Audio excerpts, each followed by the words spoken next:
These technologies are the manifestation of a certain mentality that we should be resisting.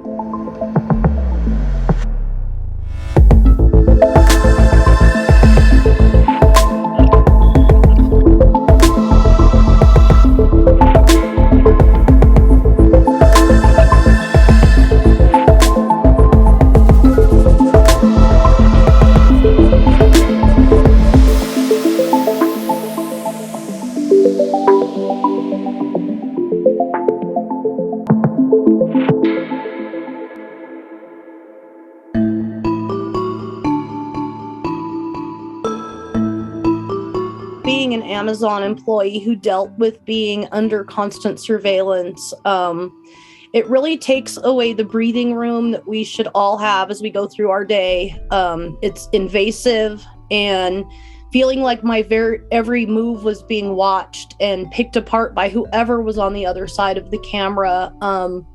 It was really, I don't know, it was like almost surreal, like, having cameras that are just like watching everything you do it just feels wrong in some way. That level of fear leads to, first and foremost, people just working faster.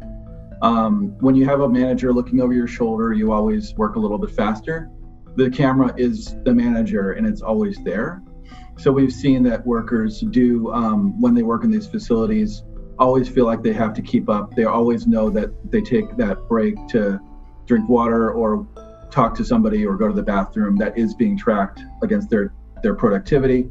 All those kinds of impacts are things that we see as, leading to workers, because they work so quickly, having higher injury rates in Amazon warehouses and other warehouses where this level of surveillance occurs. The company has an intention of using this as a way to keep turnover happening, which leads to workers not knowing who their coworkers are, which makes it very much harder to organize. So there's a whole system that this controls, and keeping people on their toes for the company's benefit leads to all sorts of benefits for them and all sorts of negative impacts for workers. There's a little different of a level of the influence that when we talk about Amazon versus we talk about what's going on in schools. But it's very clear to see the movement is happening. And what we see today is the promises of technology have not met the demand. Or another way to say it is, it's pretty, in Silicon Valley, it's pretty common to say, fake it until you make it. Well, unfortunately, they faked it and they didn't make it when it came to needing technology in education and helping both teachers and other staff in schools and the students.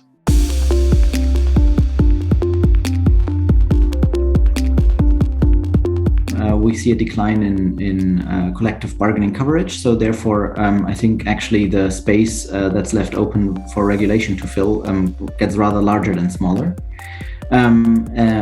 Definitely larger than we like, but we are planning to regulate, and Uma, I am optimistic that we can. The legislation is the easy part. By the end of this year, we will have regulated employee data protection, and we will have regulated platform work in terms of access to social security for platform workers in Germany. I'm very optimistic that those will be very meaningful interventions. Technology need not always be bad, need not always be regressive. I think it has been used very regressively, whether you're talking about labor platforms or these kinds of AI tools that are being used in traditional workplaces. They can also be used as a tool to improve labor and social policies.